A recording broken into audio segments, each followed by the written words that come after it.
I'm sorry if I'm not doing this correctly. I'm new to Reddit and I'm posting because I'm very conflicted and just want honest opinions. This is about my daughter, Genevieve. Jen, 25, female. But I need to explain our family dynamics before getting to the reason behind my making this post. I, male, 54, got married to my wife, Julie, female, 49, 20 years ago when I was 34 and she was 29. She was my co-worker and I had known her for some time. She is honestly a great person and made sure to talk to everyone on the team even though she was facing many battles alone. All of us knew she was married, and she had never told us a lot about her husband or her family life. And we never asked her any questions. I think that I should have, because then I could have saved her at least some more years of torture. The reason I got married might not sit right with a lot of you today, but 2 decades ago, I did exactly what any honorable man would have done. The thing is that Julie had been married before. I will not go into the details of everything, but she had been married quite young, and the marriage was a disaster in no uncertain terms. I still remember the day it all happened. She came into work a little late that day, and I was the first one to meet her. She looked low, and I could tell that she was bruised. She was trying to avoid everyone, but I made sure to talk to her and get her to open up. She finally told me that she had been living in an abusive marriage for a long time. Her husband was a drunk a-hole, and he used to abuse her both physically and financially. I felt horrible for her, and I could feel the rage building up inside me. I asked her why she hadn't left her husband. Let's call him Jeff. She said that she had a daughter to raise, and with just her income, there was no way she could give a good life to her daughter. I told her that she could always go for a divorce, and he would have to pay child support at the very least. But she said she didn't even have the money for legal fees. And she broke down crying. Seeing her cry like this broke something inside me. And that was when I decided that I had to get her out of that rut. Over the next few weeks, we charted out her escape plan, and soon thereafter, I proposed to her. I didn't love her when I married her, I admit, and she didn't love me either. We just took the step to make life easier, but it has been by far the best decision of my life. Because now, 20 years later, I can't even think of a life without her. I love my wife more than anything else in the world, and I know she feels the same way for me. Her previous marriage is just a bunch of faded memories for all of us now. And I feel honored to have been the man to make her happy again. The only good thing that came out of her first marriage was Jen. Jen isn't my daughter biologically, but I have raised her as my own, and I regard her as my own kid. I have always felt that way, and I still do. Both Julie and I had decided that we would not tell Jen about the kind of person Jeff was. She was 5 when Julie and I got married, so she knew that I wasn't her dad, but she was a kid at that point in time, so it was easier to bond with her. According to the custody agreement, Jeff would get to keep her on the weekends, but after the first couple of months, that stopped. Jen used to ask for him, and we never knew what to say. Julie had to practically beg Jeff to at least come and meet her once a week. It took us a lot of pleading and cajoling to get him to agree. So Jeff used to come on Saturdays, take Jen out for the evening, and drop her back after dinner. It wasn't much, but at least it was something. However, this was short-lived. By the time Jen had turned 6, even this stopped. The payment stopped. Jeff just went completely no contact. It was much later that we found out that he had gotten a girlfriend, and that was his excuse to stop being a father. It was hard to explain his absence to Jen, but she got used to it in some time. By that time, she and I had bonded, and I had wanted nothing more than to be a good parent to her. I went to every school function of hers. I took her friends out for play dates. It might sound boastful, but I was more hands-on than Julie. And this is something that we both laugh about. And I didn't just do it to make it easier for Julie. I did it because I wanted to be a father to Jen. One day, randomly, she started calling me Dad.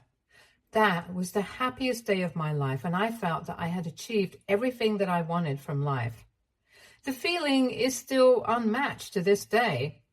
Jen was and is my daughter in every sense of the word. I have never seen her as a stepdaughter. I was always under the impression that the feeling was mutual, that she saw me as a father and as a parent and not a step-parent. But now I'm not so sure about that. Julie and I have a decent life, and we gave a good life to Jen as well. It wasn't extravagant by any means, but we also did not want for things. We went out a few times a month as a family. We went on vacations and did all the stuff a normal middle-class family would do. Julie never complained, and neither did Jen. However, things changed when Jen turned 16. It had been 11 years since Jeff and Julie's divorce and 10 since he had last seen her. He reached out to me and said that he wanted to apologize to Jen for being a father, and he wanted to make things right with her. I was worried about this from the start because Jeff was an abusive, unreliable a-hole, and I did not want my daughter around him. But apparently he had gotten his act together. We told him that we were okay with only supervised visits for a while, and then we would see. We took Jen to meet him, and the first meeting went surprisingly well. Jeff was on his best behavior. Jen was surprisingly calm and dealt with the entire situation with a lot of maturity. A little too much maturity for a 16-year-old, if you ask me. But since Jen didn't mind meeting up with Jeff once in a while, we were okay with it too. The issue is that Jeff had made a lot of money by that point. He had invested and traded a lot, so his wealth grew exponentially, and he used to compensate for his decade of absence with gifts and extravagant things that I couldn't afford. It did make me feel bad because I knew I could never give my daughter what Jeff was giving her. But at the end of the day, Jen was happy, and that was what mattered to me. However, we did not realize that somehow all this was influencing Jen poorly. She started showing signs that she preferred her Jeff over me because she valued the materialistic things that she got as gifts more than the everyday life that we shared together. Initially, I let it go because she was a kid, and any kid would love her shiny new toys more than everyday things. What I did not realize, however, was that this was becoming a part of her personality and that this would carry on into adulthood. When she turned 18, she told me that she wanted to be a hairdresser, so I enrolled her in a cosmetology course. She worked really hard, and I was very proud of her. She got her degree and started working very soon. Ever since then, she would try to avoid meeting me. I didn't think it was avoidance at first. I just believed her when she said that she was keeping busy, and I respected that. She was starting out her job, and the first few months can be rough, so I cut her some slack. I missed her. I missed just the two of us hanging out together, but I did not express it to her because I did not want her to feel guilty. She was her own person, and she had every right to live a good life. What else had I worked so hard for? But gradually, it began to dawn on me that she was deliberately creating a distance between us. I tried to reach out a couple of times and even asked her if I had done something wrong, but she never disclosed anything to me. We weren't estranged, but we also weren't very close. I guess that is the part of growing up. You drift away from your parents.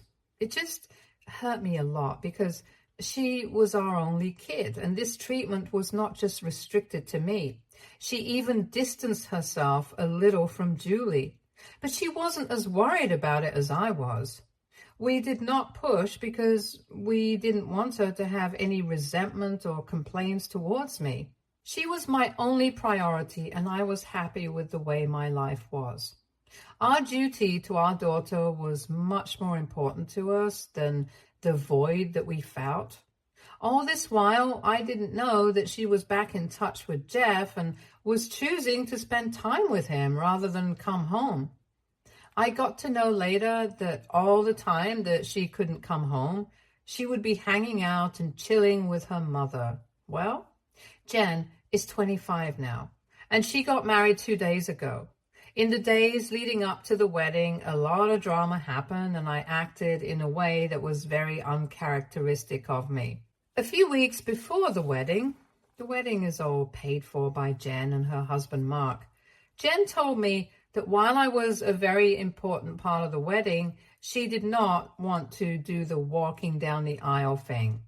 That hurt me a lot because I had been looking forward to this moment all my life.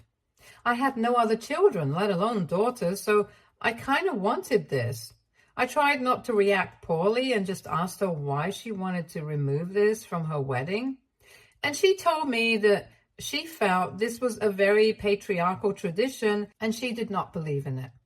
I told her that I respected her wishes and that I would be there for her in whatever capacity she wanted me to be in.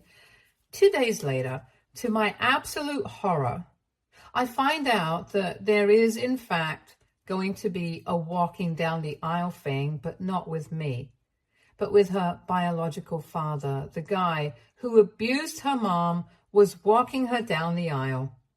I wasn't supposed to find out. It was an accidental slip-up by Mark, but the damage was done. I asked Jen if that was true, but she denied it. I kept pestering her, and she finally admitted that yes, she had asked Jeff to walk her down the aisle because he wasn't a middle-class piece of junk like me. I don't think I have ever felt as bad as I did in that moment. The fact that she chose Jeff over me was hurtful, but the reason behind it was something that I think is going to haunt me forever. Mark tried to take the blame on himself because even he realized that she had said a lot. He took me aside and told me that his family was a bunch of prudes and it was only to assimilate with them that Jen had asked Jeff to walk her down the aisle. But I was done. I thanked Mark for taking her side, but I also told him that I would not be attending the wedding at all. He said that would hurt Jen a lot because she does love me, but I said that I could not stand to be disrespected by her any longer. I think Mark understood where I was coming from and didn't ask me to budge or change my mind. I think I downed an entire bottle of whiskey that night. I was miserable and don't remember much of what happened. I obviously told Julie everything, but I told her to give me some space, and I don't know what she did. I blocked Jen from everywhere and told her that there was no relationship between me and her from now on. I don't know if she responded to that, and I don't even have the heart to unblock and check because I feel she doesn't love me at all. And it doesn't matter to her that I'm not a part of her life. That was the last I spoke to her. She got married yesterday. I didn't attend, obviously, but I got a call from her early in the morning and she was hysterical. She called from her friend's phone, which is how I could talk to her. She was sobbing continuously on the call, and it took me a long time to even understand what she was saying. She just kept on saying that her mom had told her that even she wasn't going to attend the wedding, and she had never thought it would end up being this bad. I didn't say anything. She said that she had screwed up and she needed me there to salvage the situation. I asked her what had happened, and she told me that Jeff showed up drunk. And by drunk, I mean sloshed. And he was interacting with Mark's parents, Now, the issue is that Mark's family is very prim and proper, and they do not appreciate any kind of crass behavior. Apparently, that was the reason I was not allowed to walk her down the aisle, because I wasn't sophisticated enough. Anyway, so Jeff came in drunk and caused a huge scene. And it has led to a situation that Mark's parents are saying they will not be attending the wedding.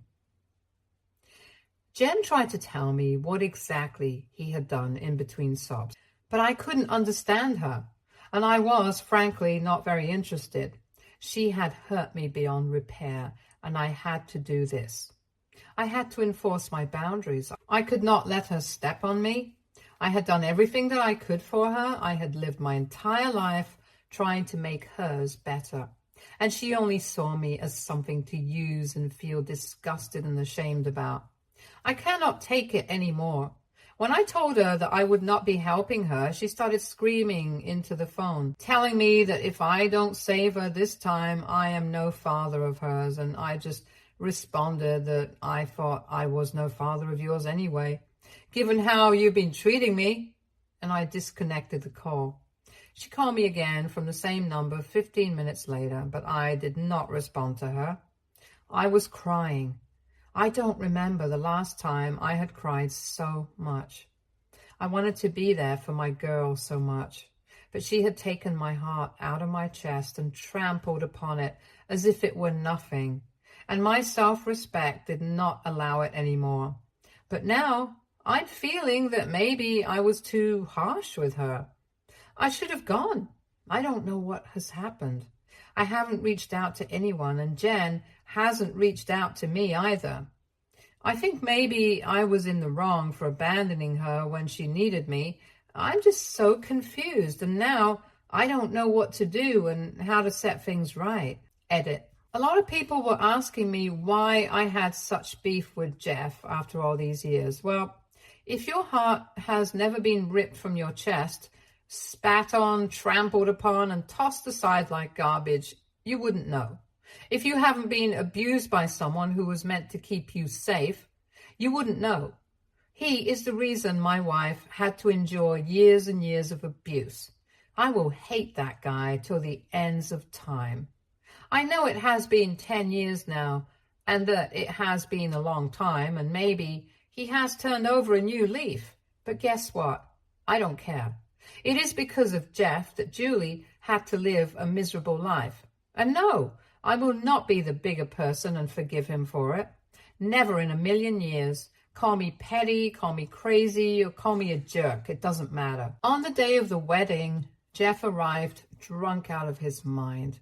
And before going to meet Jen, he went and greeted Mark's family. Jen did not know that he had arrived and only got to know about the entire situation when the damage had already been done. In a drunken state, Jeff started flirting with Mark's mom in front of Mark's dad. He was getting touchy with her, and I can't even begin to think how awkward it would have been. It was apparently very embarrassing, and he was practically throwing himself at her. At first, everyone tried to ignore it, but then got out of hand real quick. Mark came over to salvage the situation, and he had to physically pull Jeff out of Mark's dad's coat. He was sloshed and literally fell into him. He ended up screaming at the top of his lungs and kept on telling Mark to let him go. He was embarrassed too and kept on apologizing, but a huge scene had been created by then. This was when Jen entered, but this was not all. Stuart, Mark's dad, and Jeff then started fighting, as in Jeff started the fight. He accused Stuart of being a hypocrite and said that if he was allowed to have affairs with other women, he should give his wife the same liberty. Stuart's jaw dropped. He asked him to keep quiet, but he didn't listen, and it ended up being a huge verbal blow between the two of them. From what I heard, and by that I mean what Jeff revealed to the entire wedding party in his drunken stupor, is that Mark's parents don't have the perfect relationship.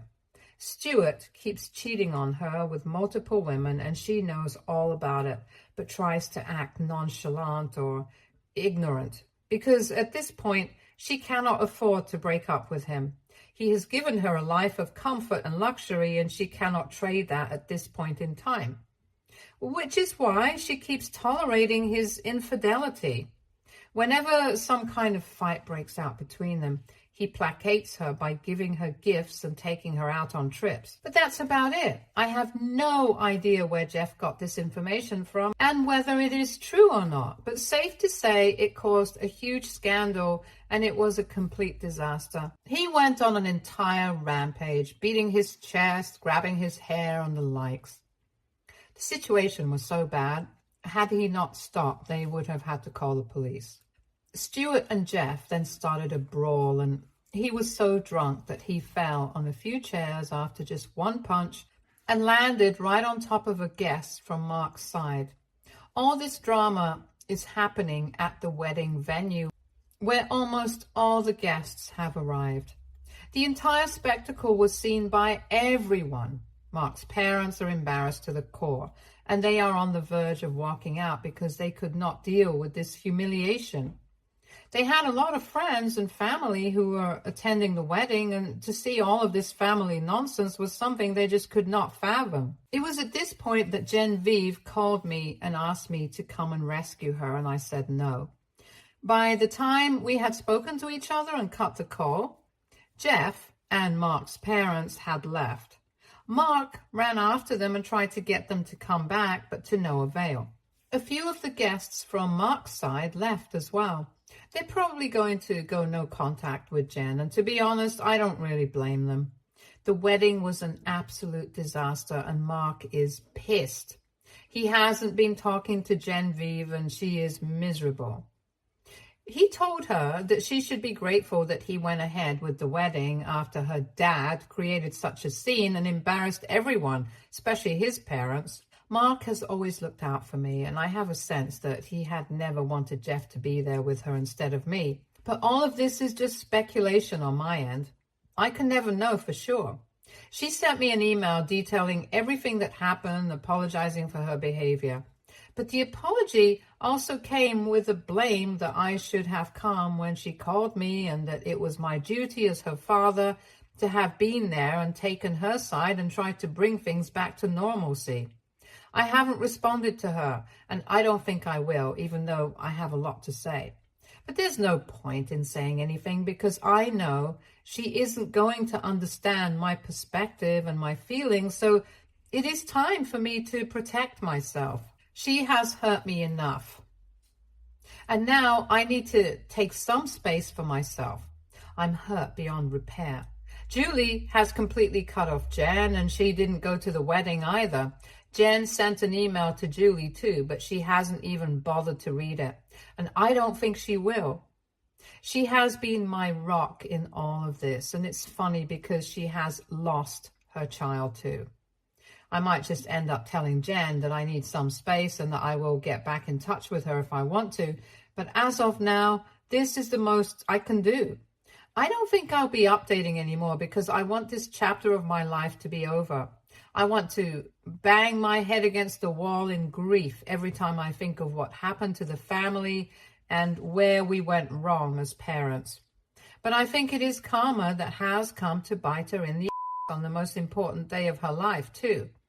She was worried that Mark's parents would not like us, which is why Jeff was her preferred parent. But at the end of the day, he ended up humiliating her and embarrassing her so much that she can't even look at her in-laws anymore. And it was me that she had to run to help salvage the situation. Update 1. To all those who were hoping for a dramatic update, I'm sorry to disappoint you.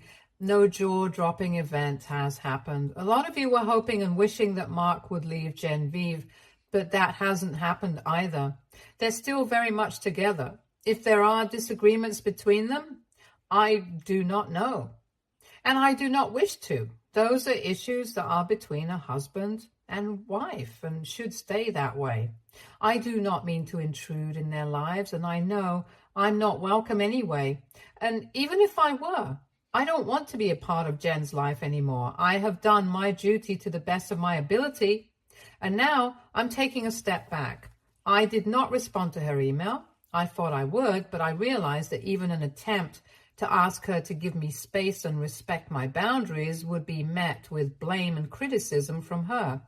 So it was literally pointless. In other news, I have joined a bikers club in my town, and we meet once every week for drinks. Julie has picked up a hobby for herself, knitting. Both of us are making a point to go out and enjoy this phase of our lives. I have made a couple of friends there, and it feels good to have people to talk to, all younger than me, so they try to keep me aware of the new things that youngsters do. They all use dating apps, and I'm the father of the group, and I have to give my views on the girls they date. It is quite entertaining. In other news, I am planning to take Julie on a little honeymoon since we never got to have ours. I feel a little nervous, if I'm being honest. I haven't done this ever in my life, but it is also exciting. I have friends, I have a social circle, and I have something to look forward to. And most importantly, I have my wife. I would much rather have my daughter with me and my family back, but I guess we don't always get what we want, and I need to make my peace with that. Update 2. She said yes. Julie and I are finally going to go on our honeymoon. She had tears in her eyes when I told her what I had planned. We're going to be taking a long road trip, an entire month. A full month of both of us on the road, enjoying and having fun. We had saved up money for Jen's kids if she ever chose to have any, but with the way we have been treated, especially me, Julie and I have decided to use that money for ourselves instead. There has been no further attempt from Jen to get back in touch with us. I think that's how it's going to be. And if this is the way it will be, I'd much rather use my hard-earned money to make life better and adventurous for my wife and myself. We spent our entire adulthood slaving away to give a good life and a good start to Jen. We have, in my opinion, done what we could. It still pains me to say that Jen has not seen the sacrifices we have made, and if she has, she hasn't been appreciative of them. We did it of our own will, yes, and now, of our own will, we are choosing to do something for ourselves. Part of me still feels guilty about this decision, but I think I won't regret it in the longer run. We raised our daughter and we tried to do our best. She can do the same with her children if she chooses to have any, and live her life the way she wants to. She, anyway, has a rich dad to take care of them if and when the need arises, so my services will no longer be required. It hurts, but I am excited for what the future holds for Julie and me. Stay tuned for more stories from our girl relationships.